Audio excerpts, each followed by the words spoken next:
Alright, so this is the farm life, back with a video here, and today we were working on our mixer wagon.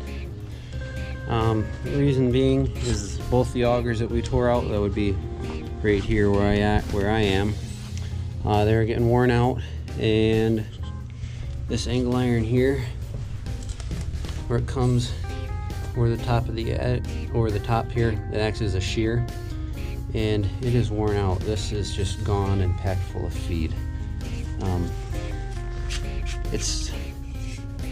You can hear that it's paper thin there, and so there's only about 3 feet at this end and then about a foot at the other end that isn't completely worn through, and that is razor sharp.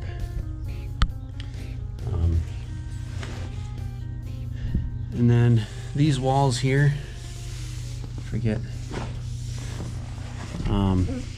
it's down at this end right here where this feed's sticking out.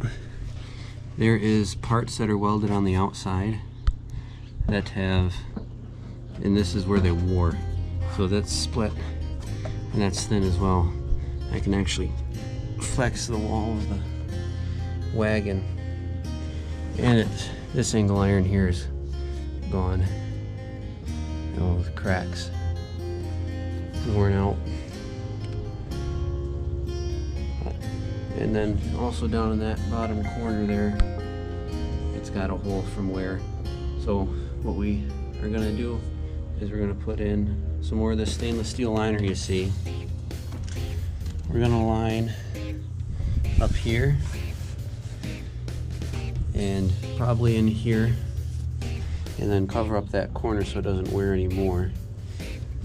And then in addition, we're going to replace this angle iron that's gone. Probably going to replace this one too. And we might, I'm not sure, we might put more the stainless steel liner in.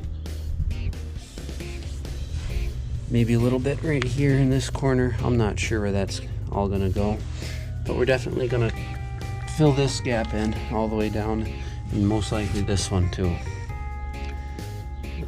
We'll see that in the next part of the video when we're putting it back together. The first part was just tearing the augers out, and we thought it was going to be simple because we didn't think that the augers had this big,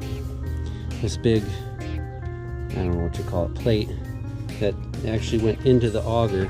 We thought it was just a flat plate across, that the augers would just slide out at this end or slide up and pull out of the bearings down there, which that we had accounted for, but we did not know that this chunk was welded on to both of them.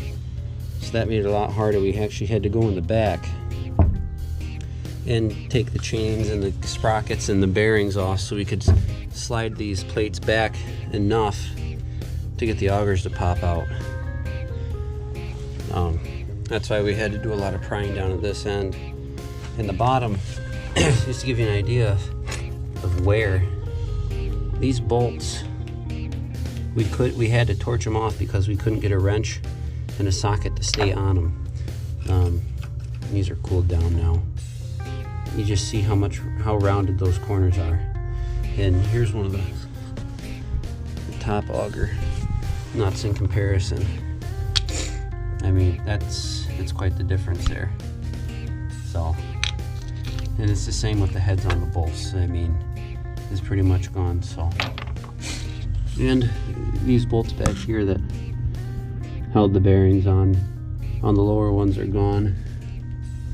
So I have to get new ones, new bolts here, new bolts for the flange, and new bolts for those bearings down there because we had to torch them off.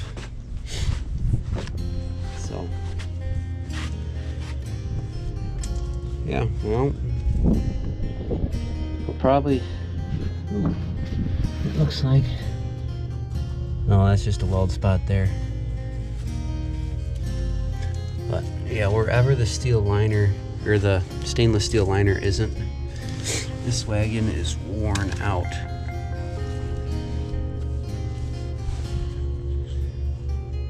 It's a 9-year-old wagon. And why fix it when you can buy a new one? Well, a new one's $150,000 and this one was $55,000. So it's more than tripled in value. So we figured it was worth it to replace the parts than to get a new one.